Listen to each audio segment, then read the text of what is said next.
We are in week 3 of our series called Lessons from Quarantine. And in this series, we're taking the things that we're hearing being talked about across our nation, things that we're hearing from conversations that we're having with you, even things that we are learning and experiencing ourselves. And we ask the question, what lessons can we learn that will help us to move forward? Now, I know I've learned a lot about myself already during quarantine. I'm an introvert, and so the first few weeks of this were absolutely magical, but the longer this has gone on, the more my right eye is beginning to twitch, being away from people. I put on the COVID-19 pounds. I think most of that came on in the first 2 weeks, so that was very exciting. And I've discovered that I really only like pants with an elastic waistband. Now, a lot of families are starting to learn more about themselves as well. I know a lot of families are starting to play games, which means people are being written out of wills. Laura and I actually created a brand new game, and it's called Why Do You Do It That Way? No one wins at that game. It's just a terrible, terrible game. And so I actually do want to play just a quick game with you wherever you are. We're going to call this Quarantine Bingo. I'm just going to give you a few things and just honor system, mark it down like a bingo board or whatever if you've done this during the past 12 weeks. Here's the first one. If you didn't get out of bed for a full day, you go ahead and give yourself a mark. That doesn't mean that you didn't do Zoom meetings, right? You just did them from bed. So you can just kind of honor system there. If you laid down during a shower at any point, we're not judging. That's okay, you give yourself a point for that one. If you Googled, when will this end at any point during the past 12 weeks, give yourself a check for that. Fourth one is this: if you stooped to a whole new low and you downloaded TikTok, then you definitely get one. If you're over the age of 21, give yourself 2 for that, because it's embarrassing. It really is. Here's another one. If you've been late for online church, you go ahead and give yourself one. I think I just heard somebody yell bingo from home, probably from their bedroom because they haven't gotten out of bed yet. There's a lot of lessons that we're learning during this whole quarantine thing. Some of them are good, but for a lot of us, I think we're discovering some things that maybe need to change in our lives. Let me ask you this question. Do you remember when you first heard the statement, "It's going to get worse before it gets better"? Now, that statement was made pretty early on in the quarantine process, right? And it's been incredibly accurate. And honestly, as we've watched over the past few weeks, we discovered too that this isn't just limited to the pandemic. And this really shouldn't surprise us, because a couple of weeks ago, Mike started this entire series by talking about the fact that our world is broken, that it's deteriorating all the time. And so we can expect things to get worse before they get better. And as a result, then one of the top things that is being talked about, one of the top things that is being written about, one of the top things that I'm seeing statistics about is this whole topic of fear. And maybe for you, you would say, well, it's anxiety or worry, or maybe you're even to the extreme that you would call it panic. Maybe it's health fears. Maybe you're afraid of catching the virus. Maybe it's a fear of sharing the virus with someone else. Fears of just going out in public. Do I wear a mask or don't I wear a mask? Do I go during the day or at night? Maybe relationship fears. For the extroverts out there, how do I handle being by myself for much longer? For those of you that maybe you have a roommate or in a family context, how much longer can we keep living in this same house, in this same space together? For some, it's learning how to teach and being now a teacher as well as doing your job and normal life. And maybe it's even the fear of what happens if school doesn't come back this year. There's been a lot of financial fears. What happens if I lose my job? What happens if I lose my savings? A fear of not being able to pay the bills. Future fears.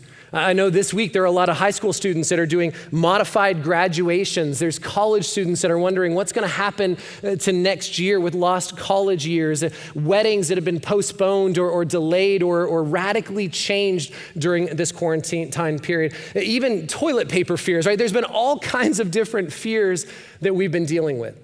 I read some statistics that were just released by the American Psychiatric Association just a few weeks ago, and it was kind of shocking. 48% of Americans are anxious about getting the virus. It said that 40% of Americans are anxious about becoming seriously ill or dying from the virus. 62% of Americans are anxious about the possibility of spreading it to their family members or to loved ones. I mean, those are serious fears. 57% of adults are afraid that there's going to be negative impacts on their finances. 68% of Americans are dealing with fear that our economy is just not going to bounce back to the way it was. More than 1/3 of Americans say that the coronavirus is having serious impacts on their mental health. Not just impacts on their mental health, but serious impacts.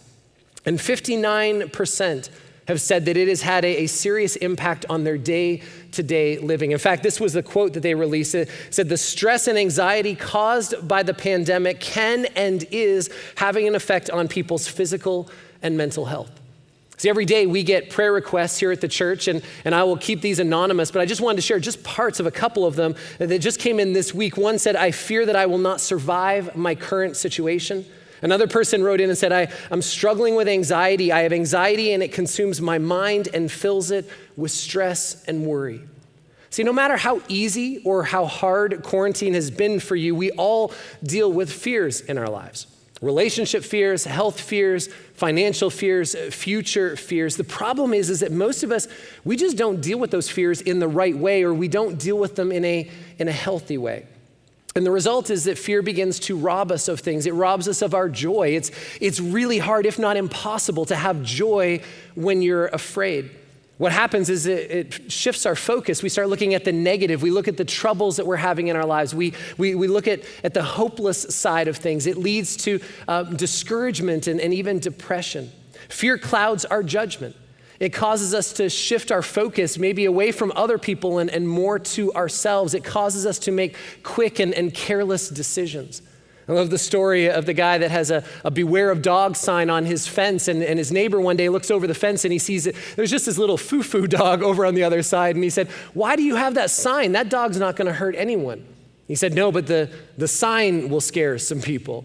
Right? And sometimes just seeing those things, it begins to cloud our judgment. Fear also breeds more fear. It just begins to spiral in our lives. Mark Twain said this about fear. He said, "I've been through some terrible times in my life, a few of which actually happened." Statistics tell us that 95% of our fears don't actually happen in our lives. But this stat, I think, is absolutely true. 100% of our fears impact the way that we think. It impacts the way that we feel. It impacts the way that we live our lives. And so as we navigate through these unknowns of what is now known as our new normal, or even as we just deal with any kind of fear in our lives, the question that we have to ask is, what can I do about it? Now, maybe you've heard a lot of people talking about things like faith and fear, or faith versus fear, or faith over fear. And maybe you're wondering, what does that even really mean? One day Jesus talked about both of those things, and I think there's a lot of lessons that we can learn from Jesus of how our faith shows up, especially in the middle of our fears. If you have your Bible, I'd love for you to turn with me to Mark chapter 4. You can find the notes there on the app, and you can join along as well. Mark 4, beginning at verse 35, says this: "That day when Jesus came, he said to his disciples, 'Let us go over to the other side.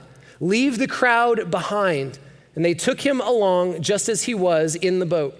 And there were also other boats that went with him," right? And so even people from the crowd, they began to follow Jesus. And it says in verse 37, a furious squall came up, and the waves broke over the boat so that it was nearly swamped. The Sea of Galilee, where this takes place, where this story happens, it's surrounded by mountains and high hills, and the pressure changes that happen. It's a common occurrence for there to be sudden and even violent storms that happen. In 1986, archaeologists discovered a fishing boat from that era, and it had very low sides on it. And so you can imagine for these disciples how vulnerable they were feeling as they were probably in a boat with low sides in very high tides. As those waves were crashing over the top, they were feeling like they were to a point of close to sinking. A few years ago, we have friends that have a boat, and they invited us out, and we went out to Jordan Lake, and the radar was clear. It was a gorgeous day when we started, but welcome to North Carolina, right? Things can change in 15 minutes. And all of a sudden we noticed while we were out on the lake, this giant black cloud, and then there was lightning and thunder and sheets of rain coming. And so we tried to make a run for it. We saw a bridge in front of us, and we thought, man, maybe we can just kind of hide out under the bridge and get through the storm. It was a great idea. The problem was there was about 25 boats that were closer than we were, and so it was already taken care of, and there was no place for us to stay there. And so we decided we were just going to try and outrun it and hope that it maybe changed direction or maybe it just stopped. But eventually we ran out of lake, and the storm caught up to us. And it was ice cold water was pouring down. There was still thunder and lightning in the distance. And I grabbed the tube and tried to hold it over the girls in the boat just to try and keep them dry. But it was serious and it was scary.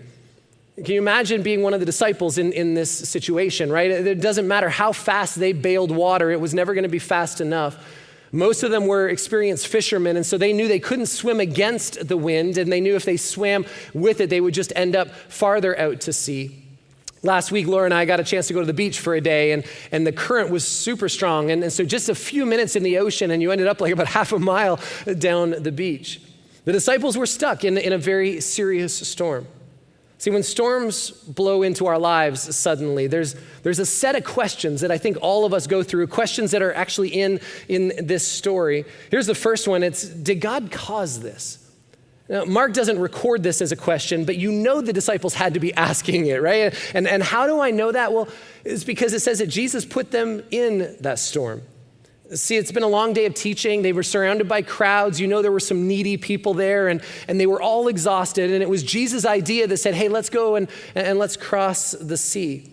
And we know that he's God, right? Which means that he knows all things. And so it leads to that question, well, why would God put them in that situation? It's important for us to understand that Jesus will put you in uncomfortable places. Sometimes he's even going to put us in difficult places. And I know that's hard for some of us to understand. Some of us think that, well, Jesus would never put me in an uncomfortable spot, right? Life is full of puppies and donuts. Or maybe this, Jesus cares about my comfort, doesn't he? Well, that's not promised anywhere in the Bible. In fact, I would say it's the opposite. Jesus cares more about our character. He cares more about us becoming more like him. And so I can't answer whether God caused the storm or whether he simply allowed it. I don't think it really matters. But I do know that Jesus put them in the middle of that storm. And I do know that our lives are filled with trials all the time. And so instead of blaming God when storms roll into our lives, what if instead we change the perspective and instead we ask God, what do you want to teach me through this storm that I'm in? Look at verse 38. Jesus was in the stern. Remember, the boat is taking on water, right? The wind and the waves, this crazy storm. And it says that Jesus is in the stern, sleeping on a cushion. The disciples woke him and said to him, "Teacher, don't you care if we drown?" See, the disciples, they were understandably afraid because they had something to be afraid of, which leads to the next question is, does God care? Now, it sounds silly to us because Jesus is in the boat with them, right? He had invested interest in this, but maybe you felt this way during quarantine. Maybe you're now in a financial position where you're struggling to pay the bills and you're asking the question, God, do you care? Maybe it's a relationship struggle with a spouse or with your kids. Maybe it's with your boss or family members and you're wondering, God, do you care about this? Maybe you're stressed about your job. The new technologies that you have to learn. Maybe your job has radically changed over the past few weeks. Maybe you're concerned about losing your job. God, do you care? How will I recover my lost savings? Will I ever be able to retire? Am I going to be able to finish school? Am I going to get married? Am I going to stay married? Am I going to be able to feed my family? God, where are you in this? Don't you care that it feels like I'm drowning? Look at verse 39. It says that Jesus got up and he rebuked the wind and said to the waves, "Quiet, be still." And then the wind died down and it was completely calm. See, Jesus cares about you, period.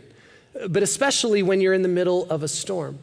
See, Jesus heard it and he saw the fear that his disciples had and he did something about it. And I think there's proof in this that he cares, right? Because he doesn't address them first, right? He addresses the issue first. If your kids wake up in the middle of the night with nightmares, you don't yell from your bed, hey, just suck it up, right? Rub some dirt on it. I got a Zoom call in the morning. I don't have time for this. No, you get up and you look under the bed, you look in the closet, you sit with them, you rub their back until they fall back asleep because your presence creates safety.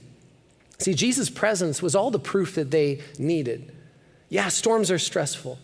But what we see in the story is that Jesus is present and that Jesus responds even in the middle of the storm. He deals with the issue. And don't overlook this, right? Because this is unbelievable. God has a conversation with nature.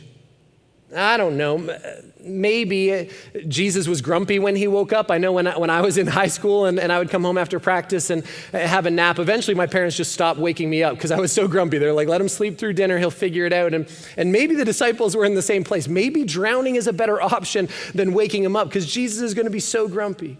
And we don't know if he was or not, but what we do know is that Jesus doesn't take it out on them. Instead, he commands nature. He tells the waves to stop. He tells the wind to be still, and it listens to him immediately.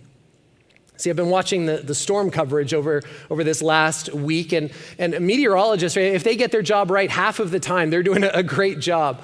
And here's the deal with meteorologists. They predict the weather, they report on the weather, but they never command the weather.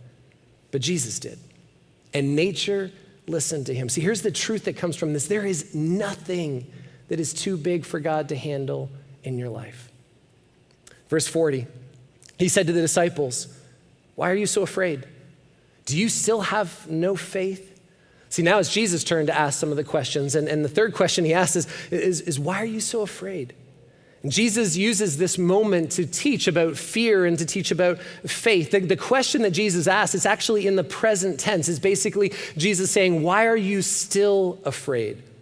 He had just controlled the storm. He had just settled things down. And in fact, the Greek word that is used there for afraid is a cowardly kind of fear. Have you ever been terrified about something, even though you were safe the entire time? Right? When you discover that, when you realize you're safe, you don't immediately go back to normal, right? It takes a while for your heart rate to come back down. But I don't think that's what's happening with the disciples. I don't think they're just have an elevated pulse during this. They're still afraid. And Jesus calls them out for it. See, for a lot of us, our fears, they tend to come from maybe this question: why doesn't God act immediately? I mean, what we really mean by that is, God, why don't you do what I want you to do when I want you to do it? Maybe for you, you've been during quarantine in a grocery store and you've been in the aisle, right, kind of stuck in the middle when someone sneezes, and immediately you're asking the question, Jesus, why did you let that happen, right? Or maybe your fears are a little bit more serious. Maybe it's I'm afraid that life isn't going to work out the way that I want it to, or I'm afraid that God isn't going to meet my needs. I'm afraid that I'm going to lose my job. I'm afraid that my family won't make it through this. See, Jesus has proven multiple times for the disciples and for us that he has the power to do anything. And so he shifts the question and he asks the next question, which is this, is do you still have no faith? See, faith isn't just keep your chin up. It's not just be positive, we can get through this together. Faith isn't even the opposite of fear. I love what Andy Stanley says. He says, according to Jesus, faith is a version of fear. You see, my fear, it directly impacts my faith. And the disciples, they placed their faith in the storm. The disciples believed that the storm determined their destiny. And too often, just like the disciples, we underestimate the power of God to handle the crisis that we face in our lives. We fear the storm instead of having faith in God. Verse 41, they were terrified and they asked each other, who is this? Even the wind and the waves obey him. Which leads to the last question, who is this man? Now, this may be the most amazing part of this entire story. I want you just for a second, wherever you are, just to try and put yourself in that situation, to put yourself in the disciples' shoes and in the boat. Maybe there still is water halfway up their legs, but how would you be feeling? Look at how they responded. Even after the storm was gone, right? They've seen Jesus perform a miracle right in front of their eyes. And it says that they were even more afraid. They were even more terrified after the storm than they were during the storm. Why? Because Jesus is awesome. They're terrified at how awesome Jesus is. I never want to lose that sense of awe in terms of who Jesus is and what he can do in my life. Yes, it was still fear, but now what had happened is that their feir had changed. They had put it in the properly placed source. So here's the bottom line. Faith isn't the absence of fear. It's just not forgetting who's really in control. Jesus questioned them. He said, after everything you've seen me do, after everything that we've experienced together, why did you put your faith in the storm? And why did you think that was going to determine your destiny? See, Jesus' faith was on display the entire time during this. He was able to sleep, completely free from fear because his faith was placed in his Father.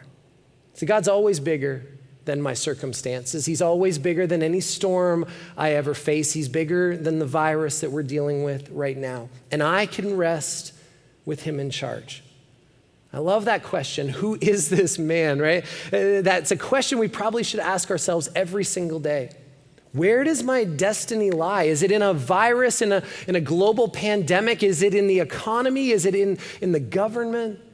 Right? Just even answering that way, those answers sound ridiculous.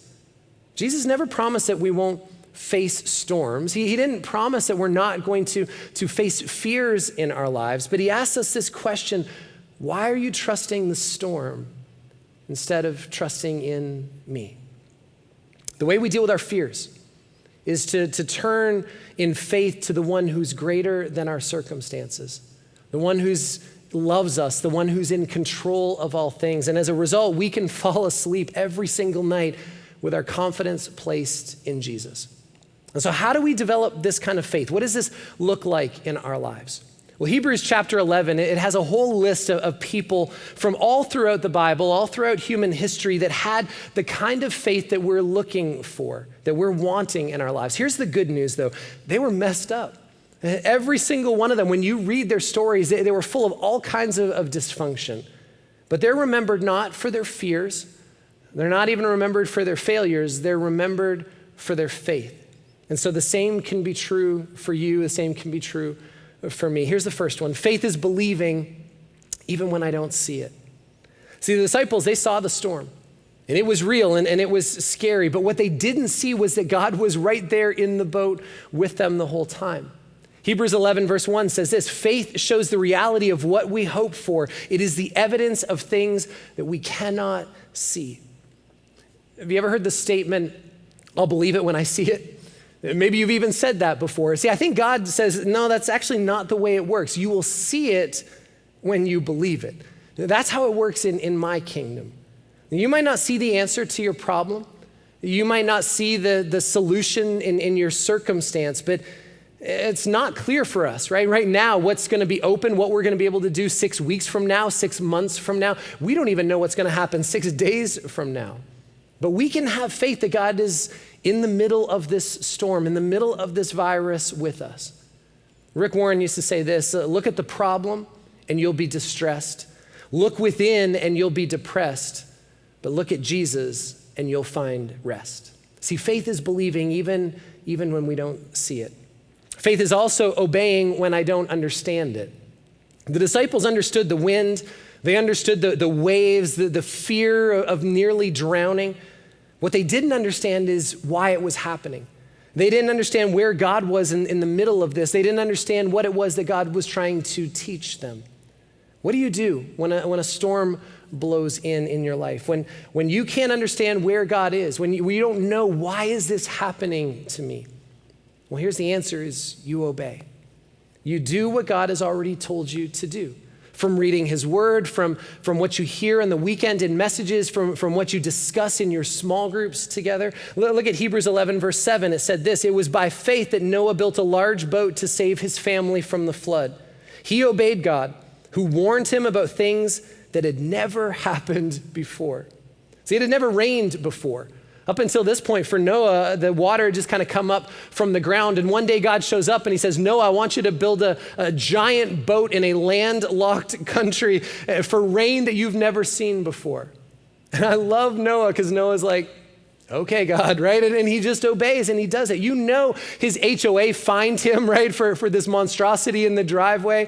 You know that his neighbors complained because of the traffic in the cul-de-sac of people coming by taking selfies of the picture. You know that his friends were sitting on lawn chairs on his front lawn making fun of him the entire time. You know that Noah's kids, you thought your parents are embarrassing, right? Maybe Elon Musk's kid is the only one that can relate to this level of embarrassment. Noah just simply trusted that God loved him. He trusted that God had a plan and that God's plans are perfect, and that God is God, and that he doesn't owe us an explanation, that God doesn't have to give us the details to his plans. We just obey. We do what it is that God asks us to do, and then we can take naps in the middle of the storms that we face.